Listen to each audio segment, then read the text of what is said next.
Welcome to everyone joining us live and by recorded video to this month's Let's Talk Solutions focusing on Power BI. So a couple of housekeeping items. We will be recording today's presentation and you will be able to find this and previous recordings on NPAC's knowledge base. Also, if you have any questions during the presentation, please use the Q&A function at the bottom of your Zoom screen. We have team members monitoring your questions, and if we have time at the end, we'll make time to discuss some of them. I'd like to introduce Mark Tuttle, our data scientist, and Kyle Trimmer, our data engineer, who will be leading today's training. Let's take a quick look at the agenda. So today we're going to focus on the key Power BI features, as well as see a walkthrough of the features. We're going to show you where you can find the Power BI documentation and some of the upcoming features and support. So with that, I'd like to pass it off to Kyle Trimmer. Take it away, Kyle. Thanks, Amy. Really excited to be here showing off our great new product. So pull up here.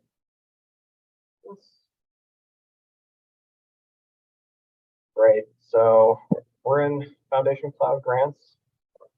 And, one of the things Power BI is really good at is has lots of new features and ways to view data.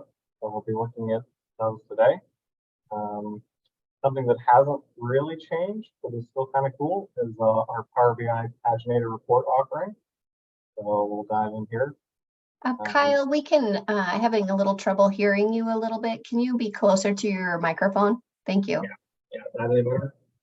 It's a little better.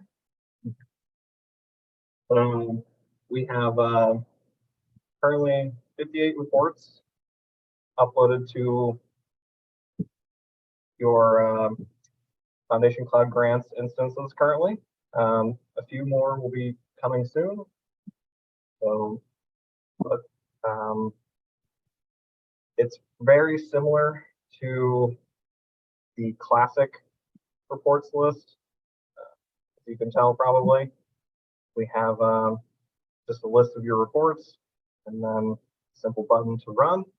So the neat thing about these are that instead of opening up in a new window, we now have these opening up in a mobile window on that same page. So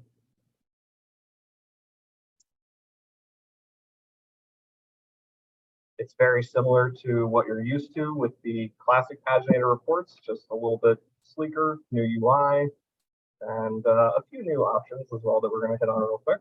So if you're looking at it from this page and you say want to hide or show parameters, you just click this button here and the parameter option hides itself away. Useful if you're, you just want to show this page off to somebody real quick, but don't need to see the parameters or anything. Now, a really cool feature is the export options. So we have lots of different options for exporting now. Probably the two most useful are going to be the Excel and the PDF. So, and it's really easy, straightforward to go ahead and export these and view them. You can see this cell. This is what it looks like when you exported your report into Excel here. We can do the same thing here in PDF. Now, if you open the PDF here, it'll usually open it up in your browser window, but you can also check it out in Adobe Reader. So now there's another couple options now as well. Obviously, you have the web layout, which is what most people are used to seeing, and then you have the print layout. And here you get access to the page settings, which lets you change certain options for your paginated reports. So if you have a really long letter, really big piece of paper, and here, portrait or landscape. And then from there, you can go to the File tab and hit Print. And it will go ahead and print it out just like normal. So not too much to cover with the paginator reports, at least not in the functionality, but some good, nice updates at least. Something we are excited about is that we also have the option, click this button here, to attach reports to records pages. Same thing with the classic reports as well. So it's functionality you're used to. So we can come here to dockets and say, okay, so I want to run the approval docket, ID 15. Run this. And because this report is set up properly with the docket ID, it's going to automatically populate this parameter with the record pages information. So that's pretty useful. You can also use this search bar here to look for individual reports as well, or multiple reports. And you don't necessarily, the reports don't necessarily have to be set up to utilize the record pages information, right? So for instance, if you're, if you find yourself on a record page and you realize, oh, I need to run this report a lot from these record pages, you can link that report to the record page and then go ahead and just run it straight from the record page. You'll just open in the modal, no new windows, nothing like that. So now it won't populate the parameters, but it also won't give you any issues. So kind of a neat little option as well.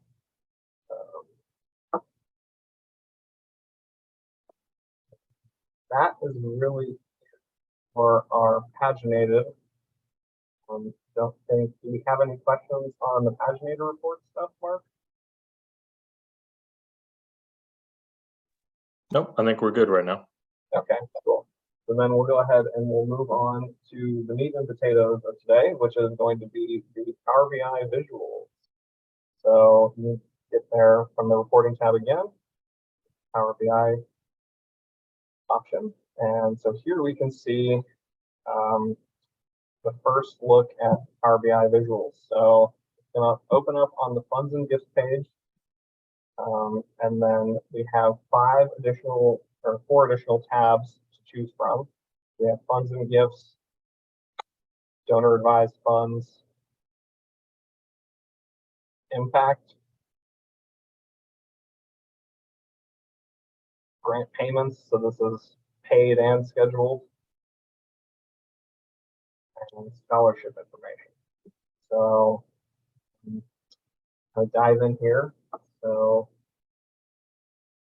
one thing to note is that all of the visuals, for the most part, except for visuals like this here, are fairly interactive. So you can go ahead and click on certain data elements on the visuals, and it will typically affect how the other elements on that page are displayed as well.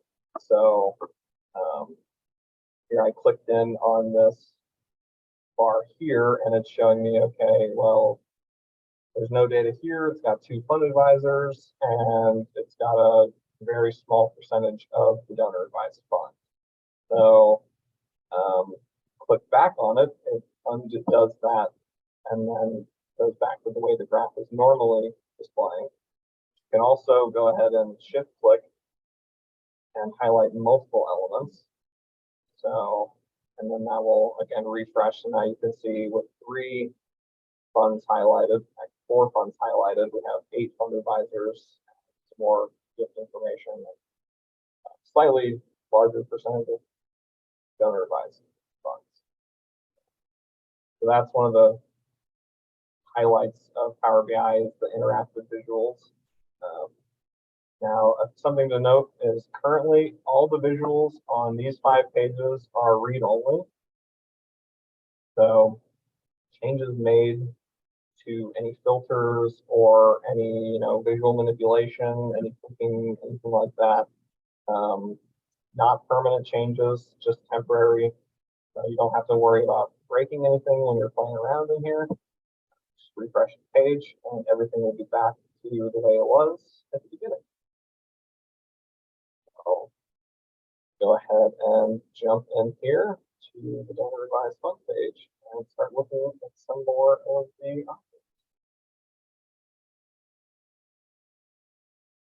So one of the most powerful features in Power BI is the ability to filter your data. So some reports are using slicers, which you can see here. This is a date slicer. So you can drag this along the bottom here and it will change the year and it will update the visuals that it applies to. Now you can also come here and enter in the year manually as well.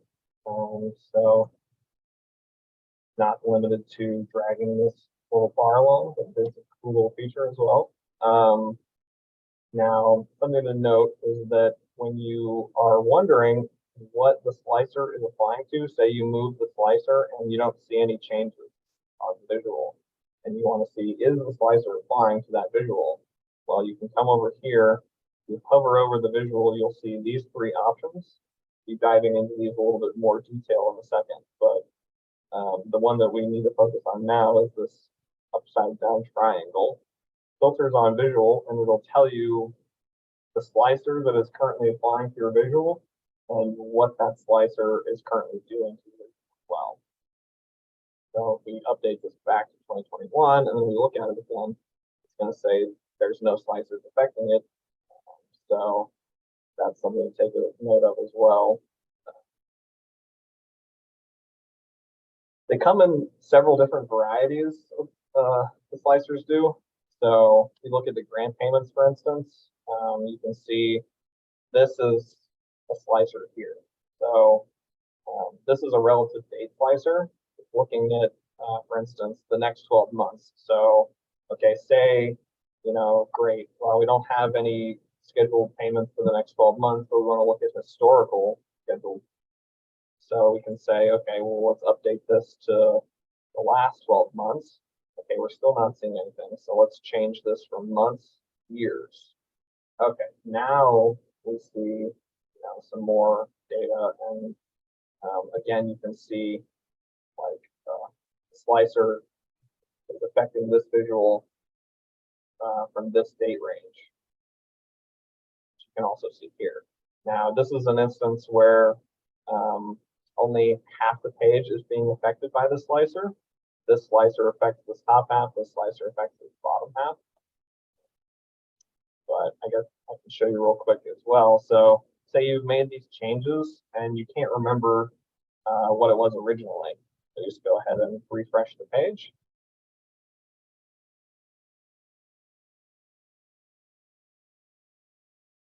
And bam, back to normal. So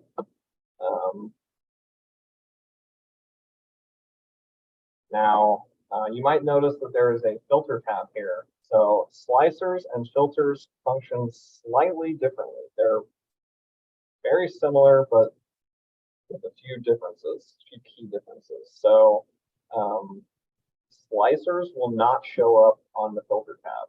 So if you want to see what slicer is affecting which visual, you do need to look at each individual filter or individual visual.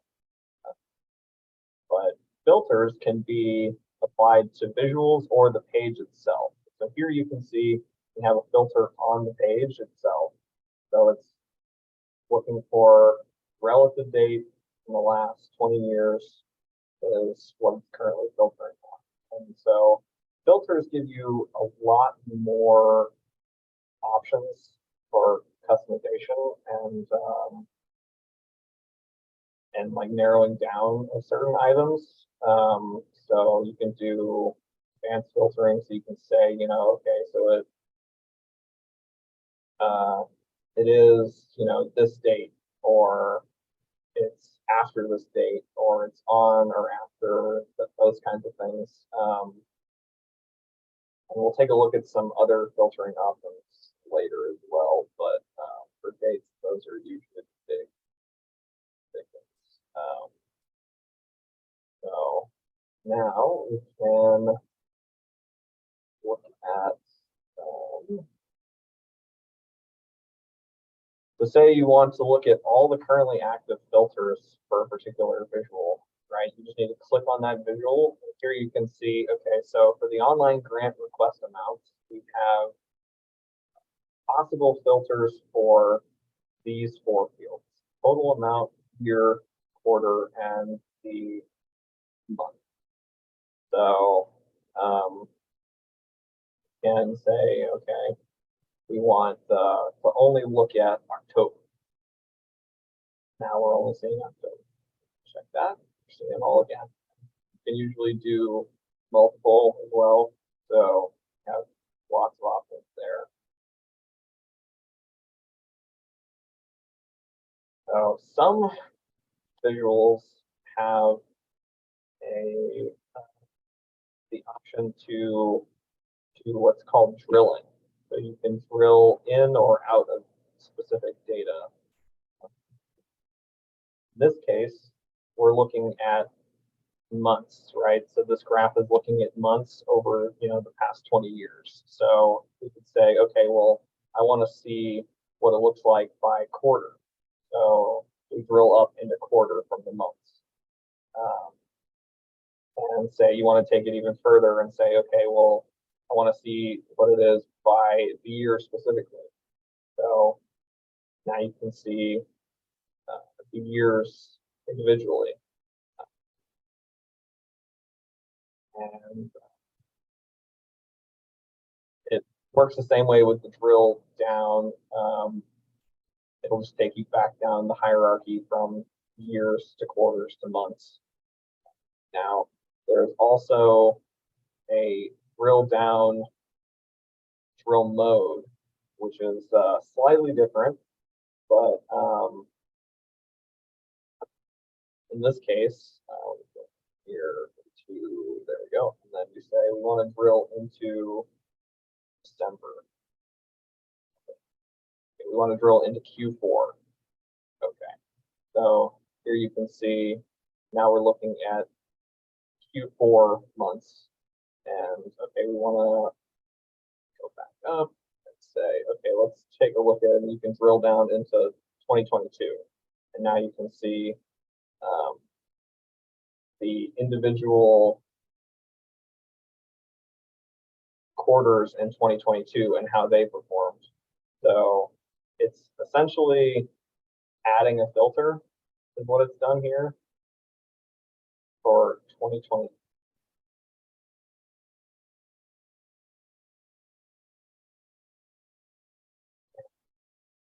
And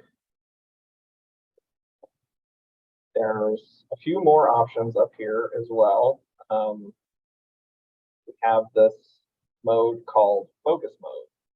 And if you click this, it expands the visual to the whole page. So now you can more clearly see certain data points, and drilling is also slightly easier to look at. So from here, though, we get a couple more options. So we have the ability to show this as a table. So in here you see the more options, and then we've showed this table. And so now we're seeing the quarters as a table here. And so if we go and drill up, then we're seeing the years. Again, if we drill down, we're seeing it by months.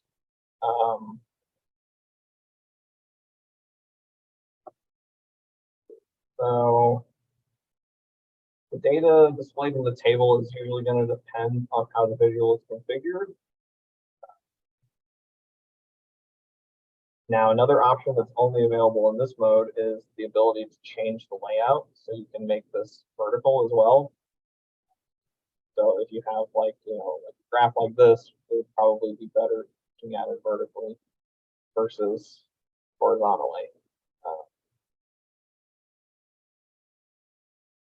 And we also have another option, and this is back at the report, and that's how you can navigate out of focus mode here. Just this button here, it just takes you back to the report.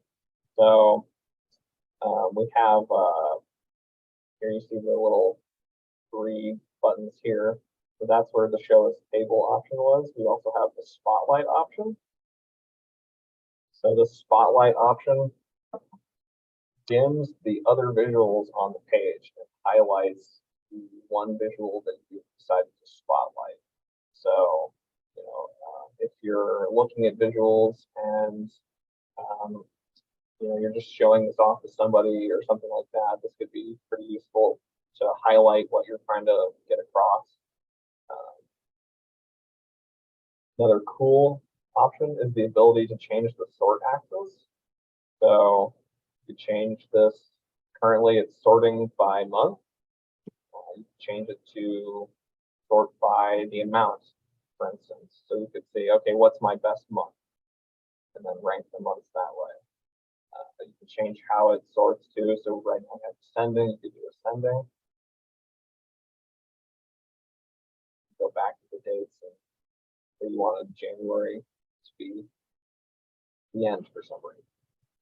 You have the option to do that. So now another really cool feature is the ability to export this data out of Power BI. So you can click the export data button and it should give you a couple options, Excel and CSV. We are going to recommend exporting in Excel, and I'll show you what that looks like here.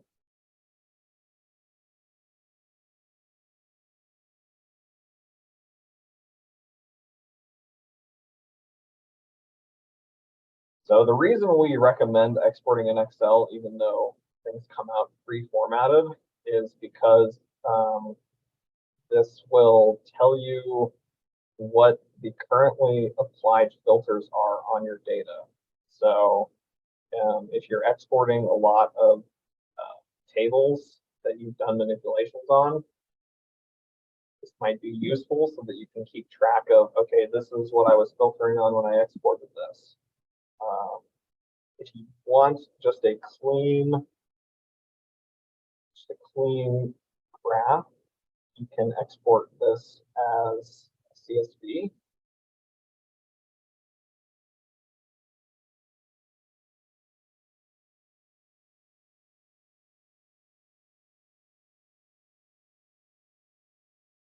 And so here you can see it's much cleaner, no formatting, just bare bones data. So kind of up to you on what your needs are at the time, but I think he definitely recommends going with the Excel format.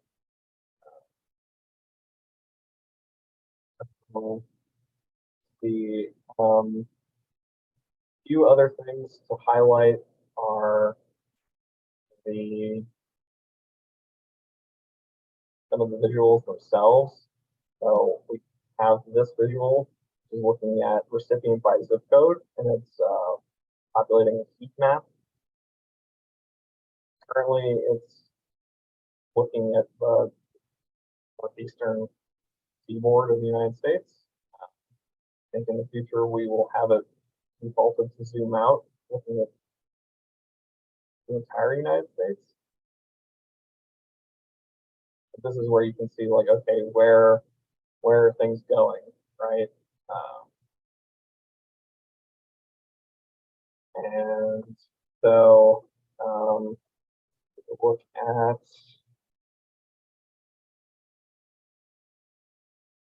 scholarship. So this is another interesting view we have here. So we can see, like, this is already in sort of a table format, so you can create these kinds of visuals and have these set up. But here you can see, like, okay, I've selected these three fields or these three data points, and they're affecting the page in these ways. And you can see, like, okay, so the slicers are affecting this visual, and you can also see the filters affecting that visual as well. Our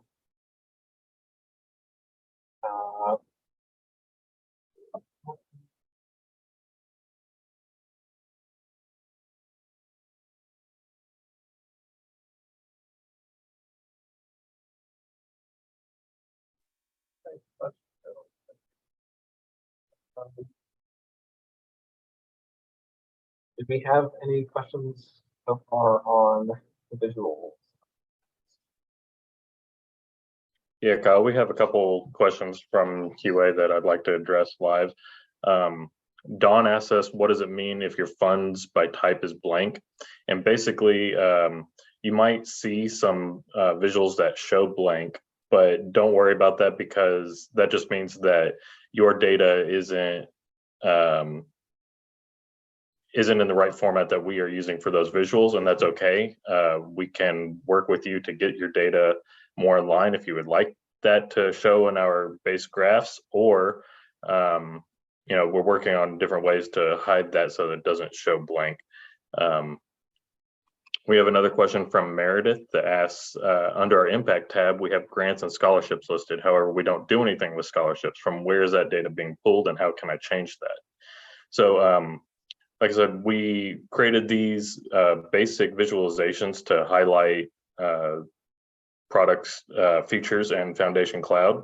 And if you're not seeing something that on the page, that basically just means, like I said, that your data isn't in line with those basic graphs, and that's okay. There's nothing wrong with your data, but we can definitely work with you on getting it in line with those visuals if you would like. And same for Julie. She says, I'm not seeing any visual graphs on the DAF or grant payments tab, and do I need to create a help ticket to resolve this? If you feel like you should be seeing something that's not there, then definitely open up a support ticket and we can take a look at that. Yeah, for sure. Now, I guess that is, were there any more? Was that it for the questions on this section, or? Yep, that's all we got right now. Okay, cool. So that kind of leads me actually into a great segue here. So we currently have some help content live right now for the Power BI paginator reports that explains a little bit about, what the features on this page do and how to interact with them. But the thing to know, the thing to highlight here is that it also includes a link to our knowledge base. And that is where you will find our Power BI documentation we currently have available. So from the knowledge base, we click into Foundation Cloud Grants, and then come down to reporting. And there are two pieces of documentation currently. We have another in the works that will go over which reports are set up for which record streams specifically. So that way you can know, like, okay, if I apply this report to this record stream, will the parameter automatically populate? But currently right now we have our getting started guide, just pretty bare bones, but it just highlights, okay, this is where you find the Power BI menu items. This is, a few of the things that we have on offer. And then we have the user's guide. So if you're, looking at some of the visuals and you're like, I can't remember how to do the drill down, how the drill feature works, and come over into here, and it's presented in a little bit of a walkthrough manner. So it kind of walks you through, okay, here's what the slicers do. Here's how you interact with the drilling options. Here's how you interact with the filters, and all of the menu items and modes that we highlighted today are also covered in this as well. So, and then again, it also has a small section on the paginator reports and linking these to the record pages. So that is where you can find our documentation. Now, again, if you have tickets, I believe, yeah, just go ahead and submit that to the support desk like normal, and they'll get it wired over to us, and we'll start looking into have forms. Good people. And then I guess in features. So we have a few things coming soon. So we've been working with getting writing descriptions, adding a new field to this page here. So the reports will have a brief description about what they do, and that way you'll be able to, get a little bit more information from this page versus just like the names. We're also working on a generic fund statement so that we can add Power BI to Foundation Cloud Community Portal. There will also be, there is going to be a sandbox that is in the works. The details of that are still somewhat vague, but we are planning on releasing that hopefully sometime in the near future, and that will allow for custom reports to be created. Now, like I said, unfortunately, the details on that are still pretty sketchy, so we're still working on getting all that hashed out, but we'll let you know when some more concrete information is available for that. But were there any additional questions? I don't think so. Thank you so much, Kyle and Mark. This was really great information. If anyone has any questions, I'm going to go back through our presentation so that we can wrap this up and see if anyone has anything else. Feel free to send us an email, reach out to us if you have more questions on Power BI. We're happy to go through more information. There will be changes coming regularly in this area, so watch your newsletters and your emails. Feel free to connect with us on social media as well, and mark down the date for May 17th for our next Let's Talk Solutions. I'm going to put the email addresses out here in case you have questions you need to direct to one of us. But if you're having an issue with your Power BI, please enter a support ticket instead of just reaching out directly. That way we can log that and be able to mitigate any further issues that might be affecting anyone. So that would be great. That's it. So thank you everyone for joining us today. We'll see you at our next Let's Talk Solutions on May 17th. Looks like we had a couple questions come in real quick. Oh, sorry, Amy. We did. So Sean asked, the menu says beta. Is it still in testing mode, or is this still the final live version? So this is still sort of in testing. For the most part, this is what it's going to look like when we go live. But we're doing this one last beta to kind of find any remaining issues, any bugs that we overlooked in our last run through. So for the most part, this is what it's going to look like when it goes live. This is more or less the final version.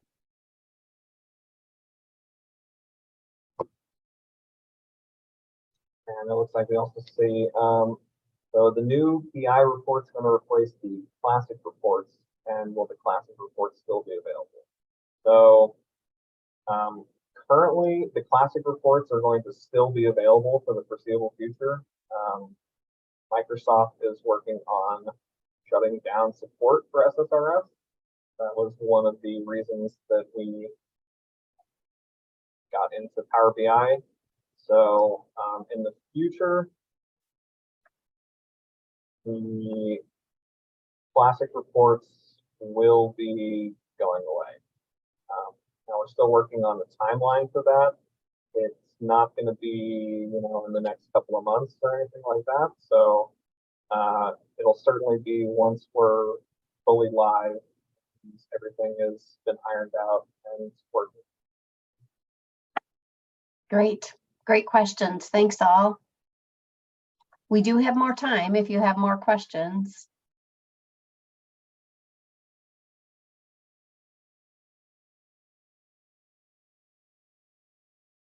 Nothing. I think that we're covered. Thanks again to Kyle and Mark for presenting this today. Thanks everyone for joining our group, and we had a great group and discussion today on Power BI. Thanks for joining.